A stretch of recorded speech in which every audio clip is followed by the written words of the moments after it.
This is Duke University. Hello everyone, my name is Rachel Anderson, and today I will be interviewing Professor Kathy Davidson in regard to this week's topic, which is evil, obedience, and resistance. This week, students were assigned to read, watch, and react to some powerful examples of obedience, evil, and resistance. In response to these readings, many of our classmates had questions about the innate behavior of humans. So we will start with a broad question. Do you believe that humans are innately obedient or disobedient? I was really intrigued by the TED Talk that talked about not only the banality of evil, but the banality of heroism, and made the point that we know that in certain situations people can tend to react in pretty evil and despicable ways. But those very same people in other situations, and especially if there's structural supports for them in other situations, can act with great heroism and morality, or even protest a situation, even bringing possible harm to themselves. So because of that, I think I'm very skeptical about the idea of innateness, and I like to think about how we respond, perhaps innately, in situations where we do feel supported in our decisions or we don't feel supported in our decisions. And some structures clearly support a pattern of evil, and other structures clearly support a pattern of goodness. And as an educator, I would say one purpose of education is to try to help us find as many different and possible ways to support the banality of heroism as we possibly can. I loved his idea in the TED Talk that we figure out structural ways of rewarding young children when they do something that's positive and good. Because a lot of the society is about attention to people who do bad, and fearfulness, which is a way of saying the world is filled with bad people who can hurt you. I think the social messages about the banality of evil are much, much stronger than the social messages about the banality of heroism. But I think that's changeable. So definitely not innate, but actually a situation we can help, support, positively reinforce. So do you think that Zimbardo's idea of heroism education is a realistic one? Yeah, I like the point he made that one way we reward heroism in kids is by letting them be superheroes, which in some ways is counter to even a child's understanding of what they can do. You know, if you have to be able to fly to be a hero, what happens when you realize you can't fly? Does that also mean you can't be a hero? You know, we give kids a kind of a mixed or double message in that way. And there's so many acts, small, doable, everyday acts of heroism that kind of go unnoticed, that you could really reward in kids. One thing we've been able to do as part of my MacArthur initiative on digital media and learning is work with Lady Gaga on an anti-bullying initiative. But we don't actually talk about being anti-bullying. We talk about it as being rewarding kids who are able to stand up and be heroes, be everyday heroes. I think it's a much better message than saying you have to be Superman or Wonder Woman in order to be a hero. And do you think that our ability to resist is somewhat inhibited by the fact that we are taught, and as we grow up, to respect elders and respect the law? Yes, and especially, I mean, it's a good thing to respect elders. It's a good thing to respect law. Sometimes elders and law are not worthy of respect, and that puts young kids in a really difficult situation. Do you rebel? Do you change? Do you reform? Or do you conform to a situation that might not be a good or a moral situation? But I think even explaining that those are moral choices is a really, really important thing that we can do in education. One of the things that was an optional reading for today was Lord of the Flies. And it bothers me that so many books that we have kids read as adolescents are about adolescents as beasts, right? I mean, that are, about as if somehow there's something innate about being a teenager that's awful, and you're going to end up with your head on a stick or some really, really grim dystopic process like that. And actually, one of the other reasons that the Hunger Games was another optional reading today is it's I think an unusual book for teenagers in that it says how do you try to find some kind of morality in an immoral situation. And it's interesting to me that the setup of that book almost is the talking back to Lord of the Flies. in terms of thinking about the options for volition and for not being obedient, even in a situation in that horrible, horrible society in the Hunger Games where you are forced to do terrible and cruel things. How even in the worst situation you can find some ways to work against evil. So as you just mentioned, I guess this is a theme that appears a lot in literature and unfortunately a lot in real life. So why do we see this happening so frequently? We said never again after the Holocaust, but since then there's been a number of genocides. From maybe like a behavioral science perspective and a literature perspective, why does this continue to persist in the narrative of humans? Well, clearly, if one of the definitions of power is that you have the ability to assert your will over other people, the potentialities for power are as limitless as the power itself. In other words, if you give somebody limitless power, the potential for abuse is equally limitless. And one of the things that the social science research that we read for this class and that we talked about and saw in the movies emphasizes that the more anonymous people are, the more uniform they are, or actually physically wearing a costume or a uniform, the more you take away moral acts from the individual and place it on an authority figure. And the more people believe that the cause that the violence is on behalf of is a just cause, even if the means are evil, the more they're inclined to do evil things.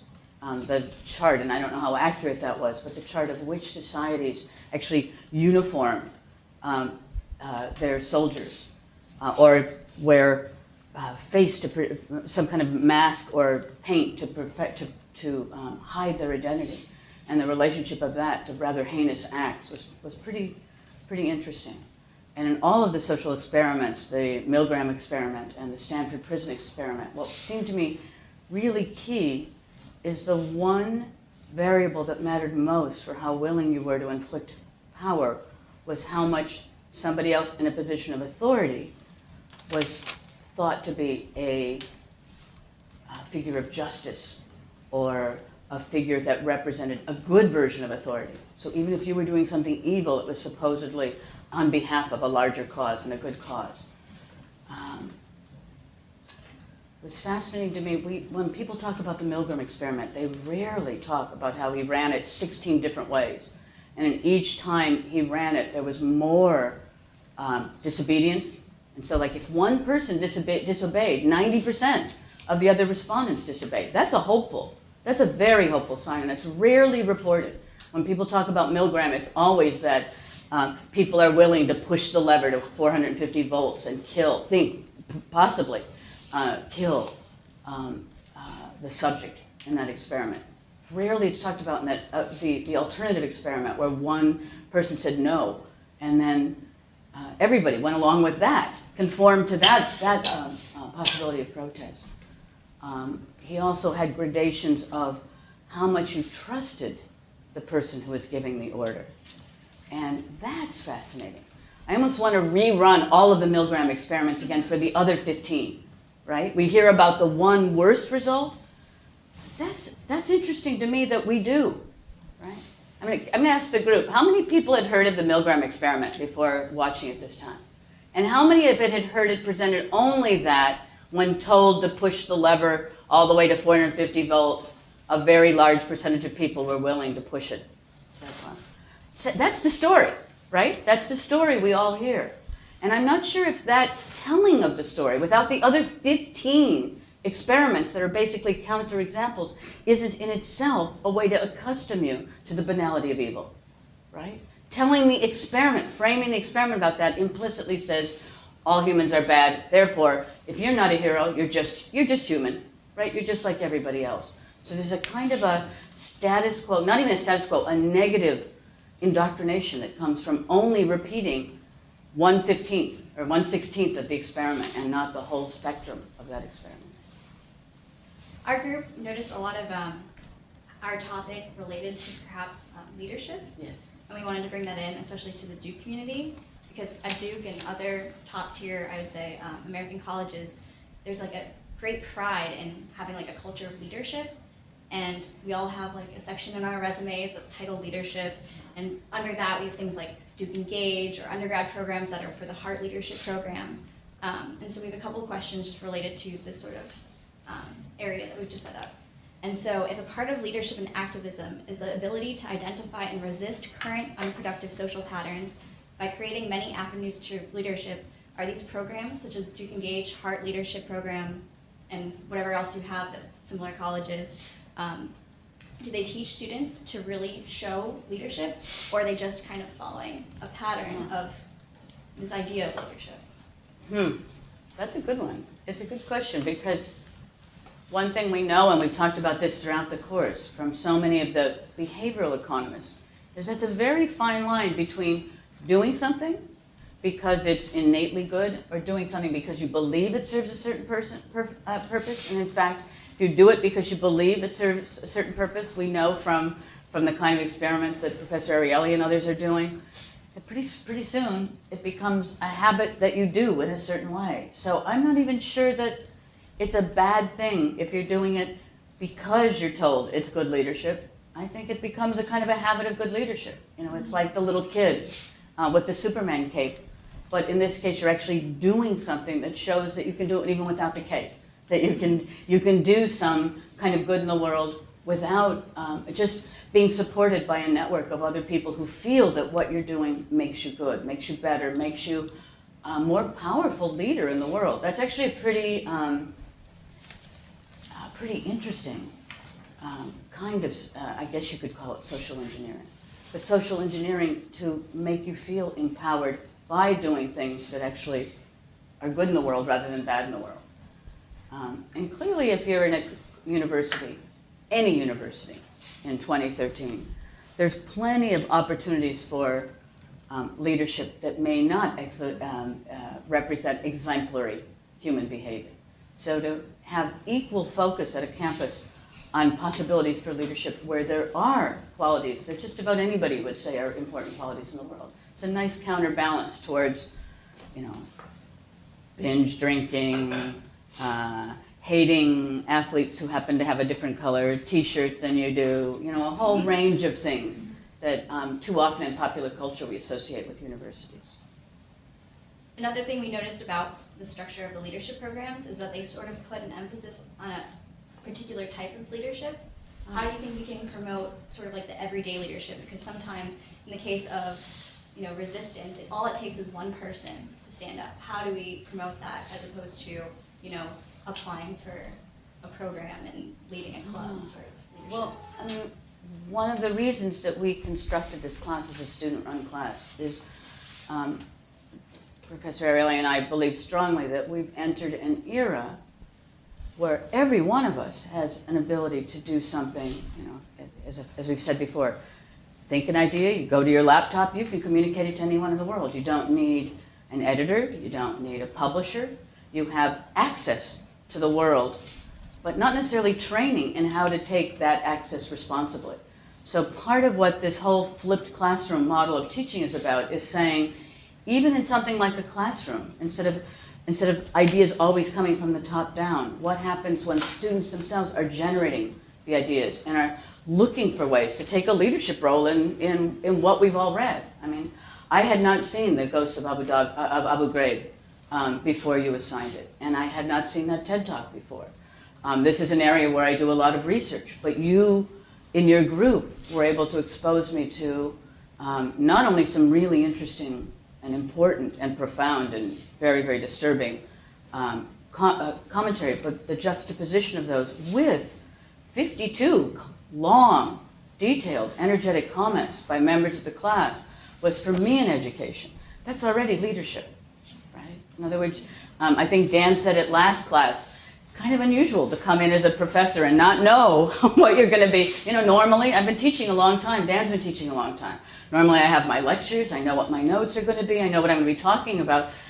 Here, you're the leader, right? You and the group and the other people are the leaders. That already is teaching a different kind of skill. It's saying that I do have a world of knowledge that I can communicate and share with others and have an active role in the world that I participate in. It's a really different paradigm of power and hierarchy than we instill in most most situations in a college. Well, thank you for making this opportunity available to us. Thank you for being such good teachers. I mean, I've learned a tremendous amount. When I read, especially from your comments, when I read the blogs, I'm always blown away about something. I'm kind of tiresome because I find myself talking to my colleagues or my husband or my friends about what I'm learning from your blogs. But that's a good thing, right? I think every teacher should have to be sitting in this seat at some point. It's not typical. Right? There aren't many, when you're used to standing up yapping at other people all the time, it's kind of a hard mental thing to think about being in the hot seat. Right? You're used to it. Right? That's what you do as a student. You take tests, you take midterms, you ask questions, you have to answer the right questions, you have assignments. It's not so typical for a professor to have to do that. And it's a good thing. And I think that is an example of leadership and your kind of leadership. So speaking of the blog, one of our classmates under the pseudonym, I think Ether, I'm sorry, I don't know how to pronounce it, blogged that there's something powerful and crucial about hope that enables people to rise up against oppression and fight odds. People need something above and beyond themselves to live or be willing to die for. So his question for you was, what are your favorite literary instances of characters continuing to fight against oppression simply because they're clinging on to something to be hoped for? There's so many such characters in literature, and you can go back to the ancient Greeks, and even in a character like Achilles, who is a kind of a moral character, but also exemplifies a power and a willingness to die for a cause or a nation or an ideal or a people that he believes in. The inspirations, especially in movies, I find often are kind of astonishing. Whether it's Shawshank Redemption or movies about the Holocaust, where one character is willing to do something that actually puts their life at terrible, terrible risk. And I think we go to those movies because we have to see hope. We can't just read about hope as an abstraction. And I think that's what literature and film especially does. It allows us to have empathy or to identify with a character and to think, what would I do in this horrible situation? How would I respond? How would I react? What would it cost me? I mean, even in The Ghosts of Abu Ghraib, the young man who was willing to expose the photographs that were taken by the other soldiers he and his family had to go into hiding for 3 years. That's horrific, right? And yet, he was triumphant in the end. I mean, that was a terrible personal cost. It shouldn't have been that terrible personal cost. But if the result of that sacrifice is that we all think in a little more active and powerful way about what is right or isn't right in a situation and can respond in that way, I mean, great literature would say that it was worth the sacrifice. Is it worth the sacrifice in our individual lives? That's a choice every individual makes. There was also the story in one of the videos, maybe it was in the, I'm not sure, maybe it was in the TED Talk, about the man who threw himself onto the railroad track and covered another man who had fallen onto the subway. And the point was made that there was a clearance between the bottom man and the back of the top man of 20 inches. And New York subway trains have a clearance of 21 inches. So there's a 1-inch difference between decapitation and heroism. What a metaphor, right? And sometimes it takes that. Sometimes heroism is doing the right thing in a simple situation. Sometimes it's 1 inch between decapitation and being able to save your life and somebody else's life. Those are powerful, powerful images that are unforgettable. Certainly that story is not one that I would forget. And I think that's the other reason why we go to literature for those examples, is they do something. Those stories stay in our head in a powerful way and maybe help us when we have to make those decisions. Something we talked about as a group when we were reviewing all the questions is that we noticed how our topic related back to the course title, surprise endings. And we said, or kind of mused about how resistance is so impressive, or what causes like a group to arise and resist something is sort of an element of surprise, because one person goes against what is expected. What are your thoughts on how our topic relates to the course title? Yes, I mean, I think that's true. It's because you only see the situation you're in. It's always surprising when suddenly the situation you're in takes a dramatically different turn. But we know it doesn't take much for something to turn either in a positive or in a negative direction. That's some of the really important work with crowds and mobs that's been done. And one reason that video that you had of the music video about the Egyptian uprisings was so powerful is at first no one could believe that masses of people could unite in that way without there being any violence. And then it didn't take much for then there to be violence to be a much more predominant force.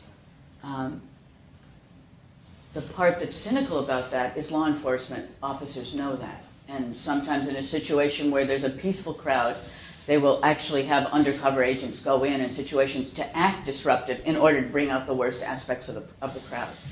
What I don't know, and there's no to my knowledge, there's no social science literature on this, is if it can turn back and what it takes to turn it back. In other words, we know it doesn't take much to erupt a crowd.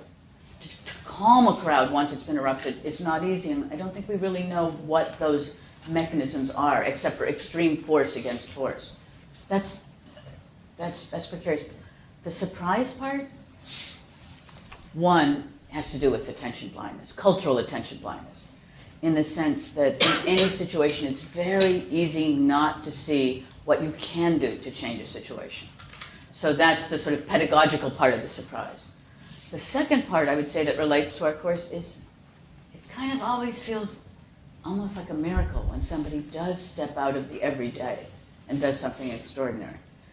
I think the polemical part that Dan and I would like to emphasize in the class is that if you do take charge, you can change situations. And it would be nice if you live in a situation, even to create networks where you could reinforce one another so that was less surprising and more standard behavior. But we're going to have a magician come, so maybe he'll be able to tell us lots about the surprises and the things we see and don't see, even when we think we're paying attention. That to me is fascinating.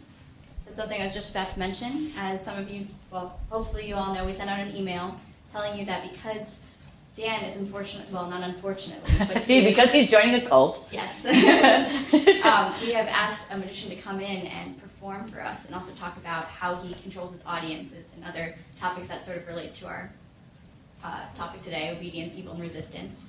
So we have a question relating to that before we invite him in. And basically we want to know, how can obedience encourage us to willingly suspend reasoning, which results in voluntary attention blindness? So I actually don't believe we can ever get over our attention blindness by ourselves all the time. But I do believe there are ways and methods that we can train ourselves to that make ourselves aware that we're blind. And so help us call on other people to collaborate and to make up for our own blind spots. When I was on an NPR show with Joshua Lozoff, the magician that's coming to visit us, he made the comment that when people most focus on his magic tricks, when they think they've got him, when they think there's no way he's going to be able to pull a magic trick, is when he's most able to do the trick that he's trying to do, and where he's most able to fool them. And that to me is that is a lesson in attention blindness, but it's also a great moral lesson as well as a cognitive one. Because to me it says that in those moments of most kind of sanctimony and most pride in what we're doing, that's when we also have to be a little bit humble and wonder what things we're missing. There's a great concept in Buddhism called katsu, and it's basically the thunderclap. And it's a moment in meditative practice where if I'm an acolyte, if I'm studying meditation, and I think, wow, I am the best meditator on earth. I am so good. I have ruled out the rest of the world. Nirvana is in my reach. I am so good.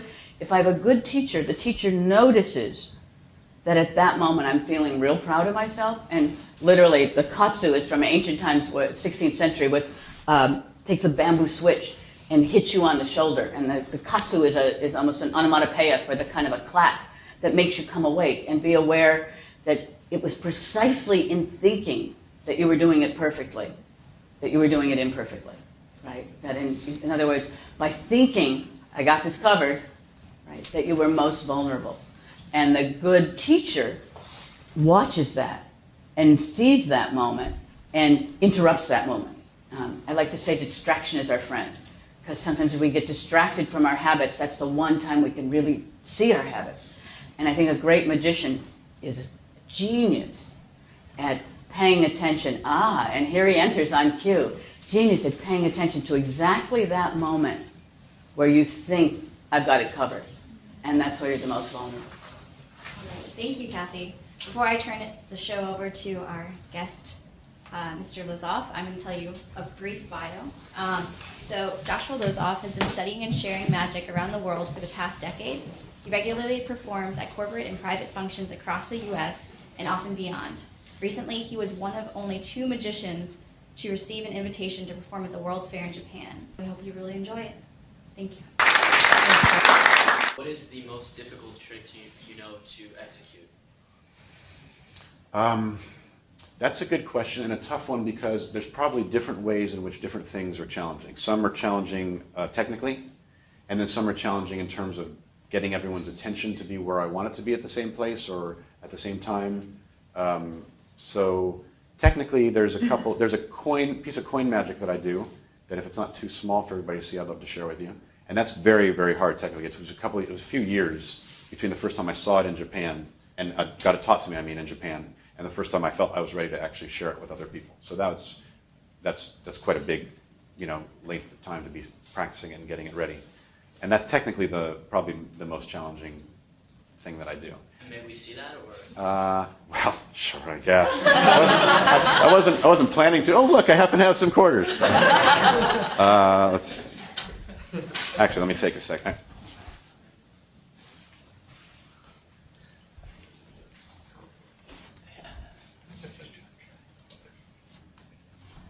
Out of everything I do, this is the one that's worth taking a couple extra seconds, because it's strong, to be honest. It's why I work so hard at it. It's very strong, and it's really, I find it helpful for me to remove a couple of the likely scenarios before I even start. So I used to just go straight into the trick, and I don't know if you guys can see that from there, if the camera can. Gather 4 around, quarters. or- Yeah, welcome to get closer, absolutely.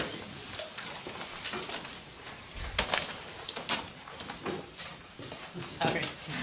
We're really working here. This is awesome. This is great. I'm glad you thought of that. So I used to just go straight into this piece. And by the way, it is not technically a coin trick. I learned it when they taught it to me in Japan. It was with pebbles, and I don't carry stones around in my pocket. But I do. Sometimes I'll work a banquet where I'll do it with sweet and low packets or mints from a bowl or whatever. But I used to go straight into the trick, and then occasionally people would say afterwards, or even a few times they even sent me an email or something after saying, "I bet there was like an extra coin underneath your hand when you showed us the 4, or I bet something popped out of your sleeve." So now I take a couple extra seconds just to. Everything I'm really going to do really involves just what you're looking at there, and really nothing else. On the other hand, it is pretty cool what I'm going to try. Is it okay if people are behind you? It is okay if people are behind me. Believe it or not, it is okay if people are behind me. All right, one at a time. I want them to appear to travel from one hand to the other with the fist closed, not by throwing it across or where you're not positive where they start out. So 4 quarters. See 4 quarters? Okay. Watch.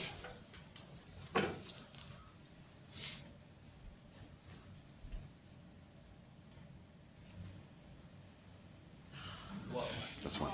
Maybe if you wouldn't mind checking it out, make sure it's a normal. I don't know what an abnormal quarter actually means, but people ask. I'm going to try to do the same thing again. Now you know what to look for. You saw it happen one time. All right. 3, 1. Literally listen. 3, 1.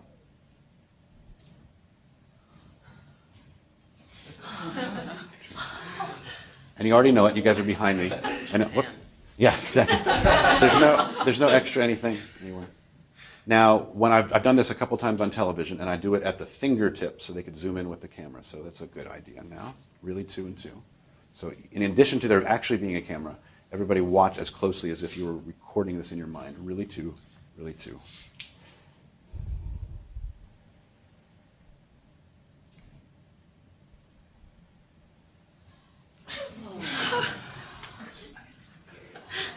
And this is the final part. And I know it's a silly question, but just for everybody to be clear. In your hand right now, how many quarters? 0. In my hand, how many quarters? 5. Yes. I'm really taking the last one out. Hold tight like a fist. Turn your hand knuckles up. Last one is still here. I didn't take any. I'm assuming she can feel all still 3 in there. Okay. I'm going to try to get it to join yours. So do keep it tight, but maybe angle down just so we eliminate the possibility that I'm pushing it through the fingers or anything like that.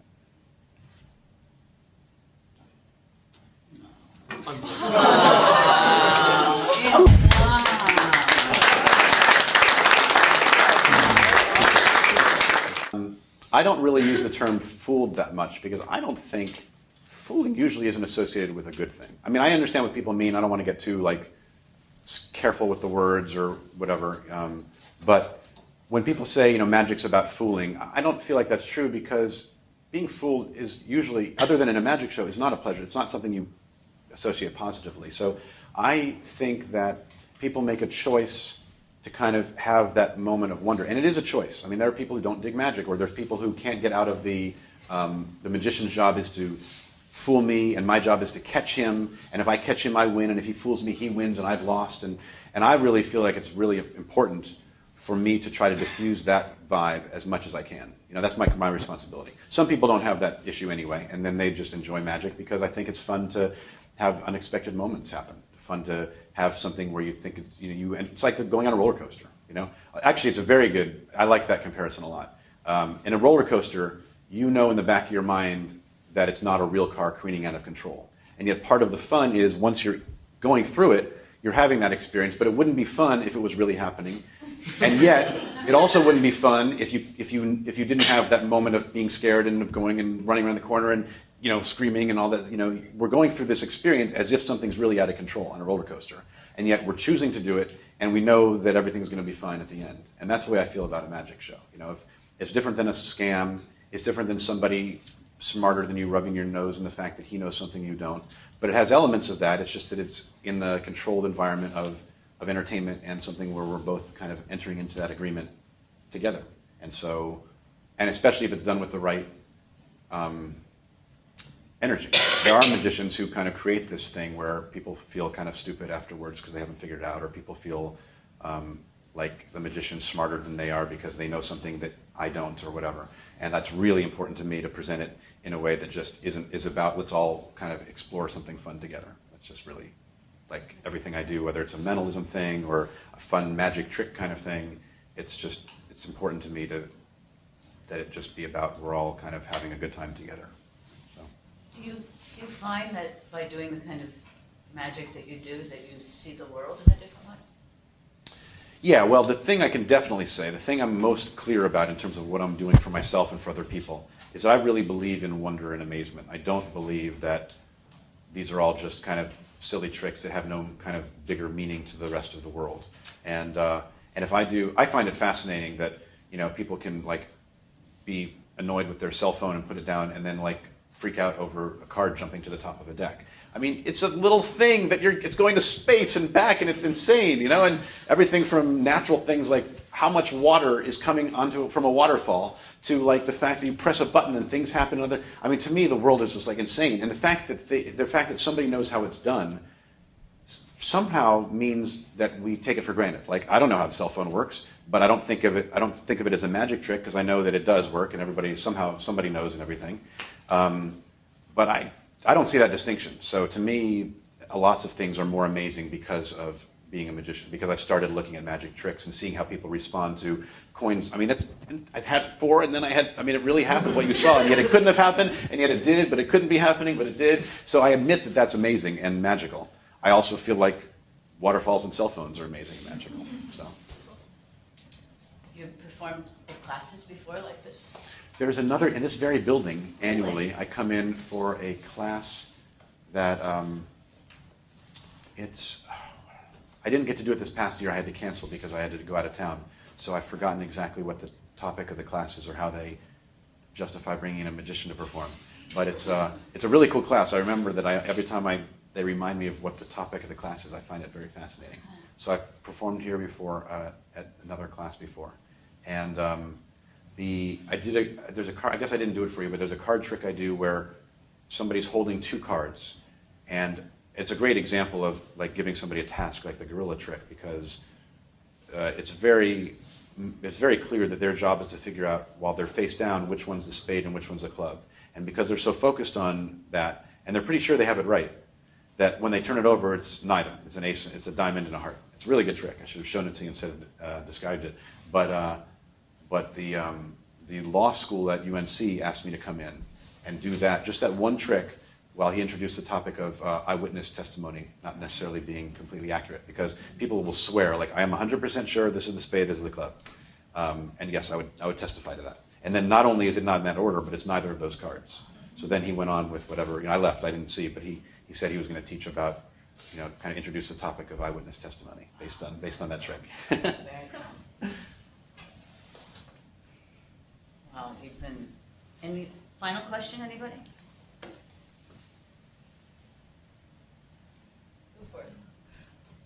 So just trying to like tie this back to kind of our class theme today, how do we walk the balance between having that moment of really like amazement and wonder and being able to be like, be in the moment and needing to pay attention to the things that we should, like kind of the readings we did today, I think we were all really affected by it and making sure that doesn't happen. Right.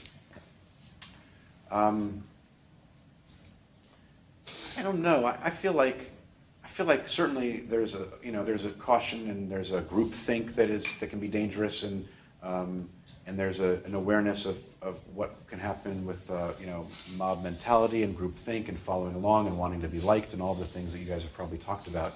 I feel like there's just as much of a danger in trying to in being really skeptical and cynical, or cynical at least. Maybe skeptic's a good thing, but there's definitely. I definitely am concerned about people being so suspicious of things because there's danger out there, and especially with every time you turn on the TV, something has happened to somebody who fell for something. You know what I mean?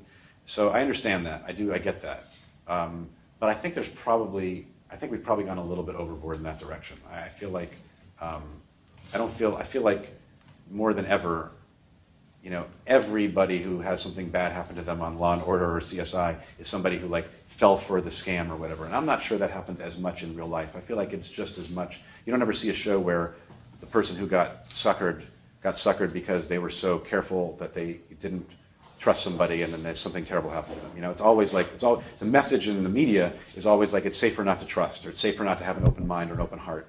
I'm not sure it's an answer to your question. I just definitely feel like there's a big risk in that direction as well, and then I think we have to be as careful or more. We get bombarded. I don't think we have to. Well, maybe you have to worry about it, but I think we certainly are being taught quite a bit to be careful about falling into group thought or following the leader or getting sucked into something in cults and this kind of thing. I think probably we have to be a little bit more vigilant on our own because it doesn't get bombarded at us in the media, to be careful not to get too cynical and skeptical and distrusting and that kind of thing, or for what that's worth. Wow. So this is, the reason I thought of this is not part of my regular routine, but it's something that I do that's a little bit about attention. And that doesn't necessarily relate to the group think and the particular topic of today's class, but about the kind of stuff you've been looking at in general. Because sometimes a magician makes a claim like, I'm going to do something magic, or there's a magical thing that makes this happen or whatever. And this is really just about exactly what it looks like it's about. It's about me trying to get away with something and people trying to watch and see if they see how it happens. So I'm going to try to get this ball into or under the cup. And you guys are going to try to see me do it, actually. I usually use my coat, so I can use my coat pocket. But the ball will start off in my pocket, and then I will, or maybe I'll use my pants pocket. And the cup starts off mouth down, and I will try to get the ball from the cup, from my pocket into or under the cup while you watch me. So obviously, in general, a magician doesn't say what's going to happen ahead of time. I've never done it in my pants pocket before, so this may not work, but are you ready for me to try that? Sure. Well, so what happens is there's a moment where we think we know what the deal is. We think we know where the ball is and where the cup is. And what happens is So the first time, the first time though is not the hardest because you didn't necessarily know I had started yet. You weren't watching closely. To do this a second time is much more difficult. And now you see I included that element of suspicion because I didn't necessarily let you see that I was really putting it in my pocket. So do you think the ball is already under the cup, or do you think the ball is still in the pocket? That's absolutely right.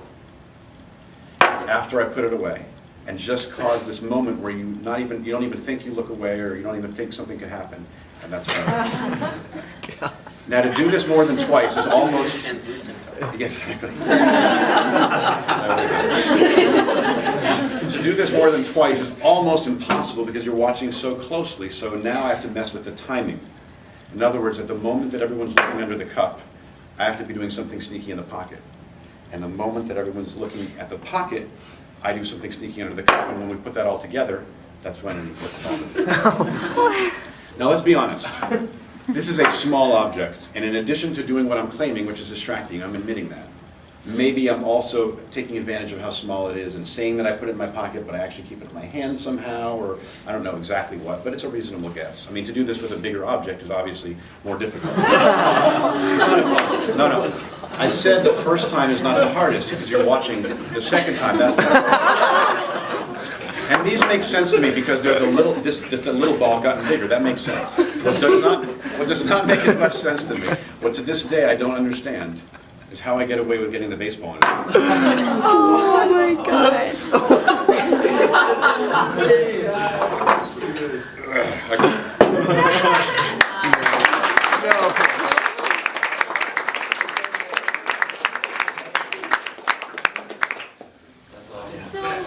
So we're really just not paying attention at all. Is that what's going on? No, your brain's probably, well, first of all, your brain's, I mean, some people might be seeing some of this stuff. And second of all, your brain's probably, I don't know, you know more about this than me, but your brain's probably doing exactly what it's supposed to do, which is watch the thing that, I mean, most of our lives, the thing that draws your attention should be the thing we're looking at, probably. That's probably how we evolved. Again, I don't know, I'm just guessing. But so, you're paying attention to the thing that millions of years of evolution have probably taught us to pay attention to, and magicians and other people take advantage of that to get things done. Because that really is, I mean, there's nothing to that other than exactly what I said it was. It was me getting those things under the cup while you didn't know that it was happening. I mean, there's some trick props and things like that in magic, but that's just exactly what it looks like it is. It's me doing it at the moment that your attention is elsewhere. So infant psychologists say that at about age 9 months, a baby already will look the way the parents around it are telling it to look. And that's almost a predecessor to language, is that you're learning direction. Right. So we're basically also learning misdirection. I guess you're learning, from a very early age, you're learning things that make it helpful, make it useful for We've been magicians. practicing from the age of 9 months. Right, and the thing, there was one thing on the that was related to some of the stuff that you were saying on the radio show last week, that a great illustration of one of the, I don't remember exactly what the point was, but there was but it's directly related to this. There was a couple of, there's a book called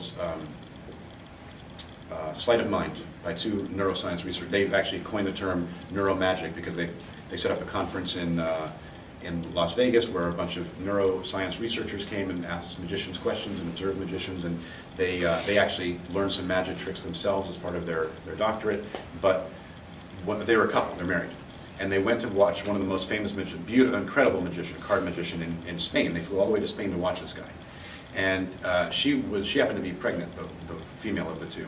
And after the show, her husband said, "Wasn't that just incredible?" And she said, "Well, I thought it was kind of sloppy because I kind of saw all the stuff. I saw him hiding the thing. I saw him hiding." She wasn't able to. She was having morning sickness, and she wasn't able to focus as strongly.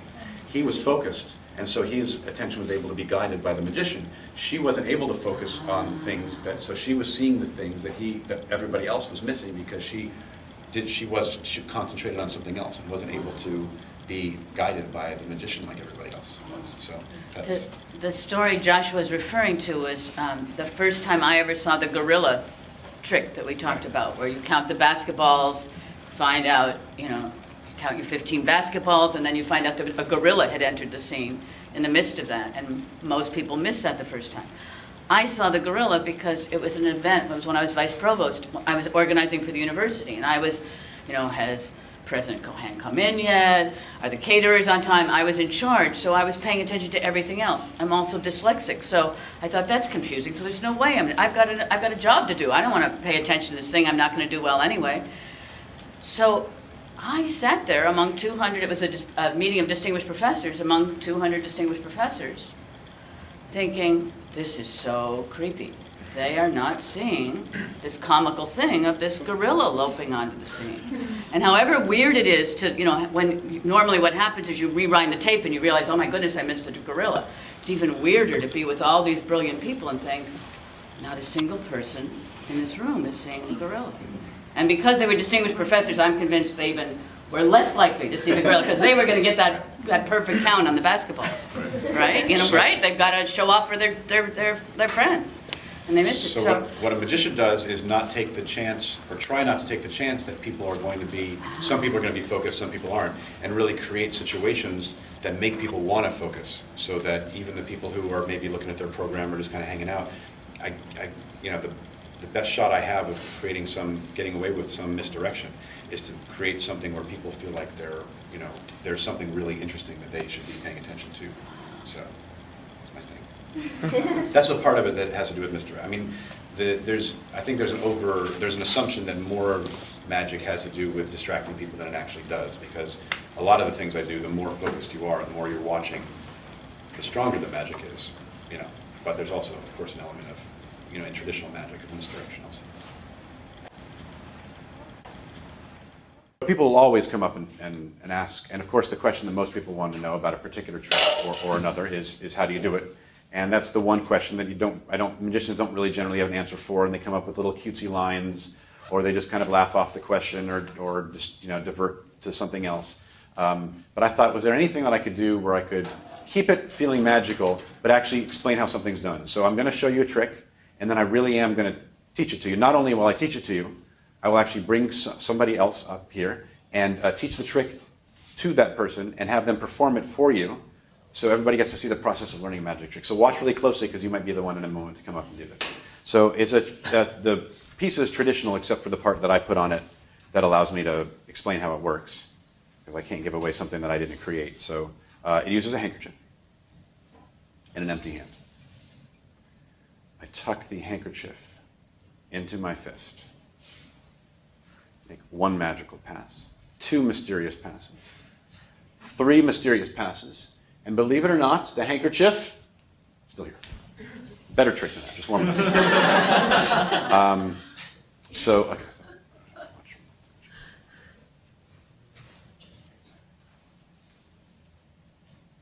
Handkerchief into the fist, 1 mysterious pass, 2 mysterious passes, 3 mysterious passes.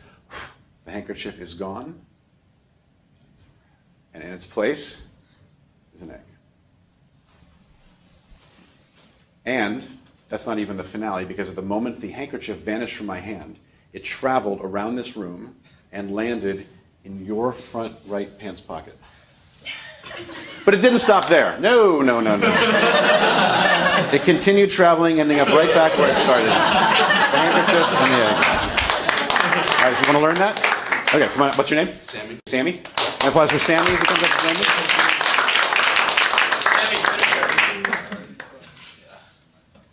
Coming up. So, Sammy, this trick uses 3 props, and you get your own set in this little box right there, but I'll show you what they are first. This trick uses a handkerchief. It uses what in magic is known technically by other magicians as second handkerchief, which at this moment is inside of the 3rd prop, a fake hollow egg. That's the secret to the trick. 2 handkerchiefs and a fake hollow egg. If you will grab your own set of props out of there, I will show you where everything goes, and we'll get set up. All right, so the fake hollow egg goes in your right pocket, and you can use your right front pants pocket. One of the handkerchiefs goes in your left pocket. And then one begins in your hand. So all you got to do is just what I say and do, and then you'll be performing this trick. You ready? Gotcha. All right. Ladies and gentlemen. Ladies and gentlemen. A handkerchief. A handkerchief. Good, very nice. And an empty hand. And my empty hand. Good. And now you elegantly close it into a fist. Good. Well, that's good. That was like elegant and yet manly too. I like that. Better than mine. All right. So then you just tuck the fingers into your fist. Good. Get some energy in the hand, and you say and do one mysterious pass. One mysterious pass. Good. A good energy in the hand. If you want, you could add some more add some mystery like this. One mysterious pass. Very good, actually. All right. Two mysterious passes. Two mysterious passes. Good. Now watch. As you will recall, on the third mysterious pass, you'll want to do a suspicious move to make people think maybe you're sneaking the handkerchief into your other hand. And you don't actually do it. You leave it here. But you want people to... Good. In magic, we call this the guilty hand. We want the audience to believe this is the guilty hand. So you say, and you start reaching into your pocket. And you say, believe it or not, the handkerchief is, and just as everyone thinks you're getting away with ditching the handkerchief in your pocket, you say, still here. And your hand comes back out of your pocket, and this time, of course, exactly. Most people don't get it, but you got it. Okay. You're hiding that fake egg in your hand as you keep everyone focused on the handkerchief. So now this is the toughest move of the piece. Your two hands come together. Your right fingertips clip the handkerchief. Your right pinky passes the egg over to your left hand, which rotates it so the hole is facing up, while you continue keeping everyone focused on the handkerchief now in your right hand. Very good. And now you say, watch again. Watch again. And you begin tucking the handkerchief into your fist, although this time, of course, we all know it's going into? Yeah. Up to the end. Yes. Right, exactly, into that hole. Right, exactly.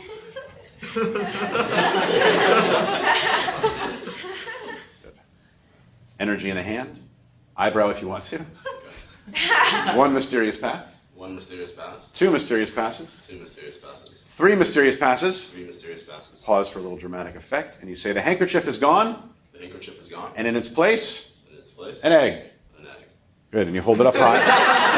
Exactly. And as everyone's reacting, you reach to your pocket, you grab the second handkerchief, acting as if the first one has magically traveled there, and you hold it out in what's known as applause position. We'll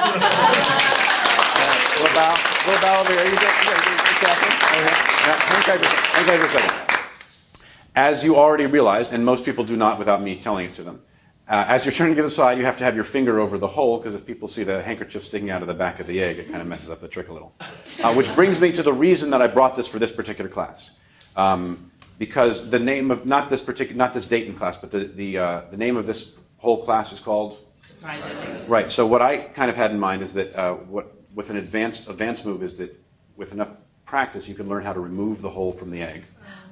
And then, on very special occasions, you can finish like that. But that's very advanced. You did awesome for your first time. Huge round of applause.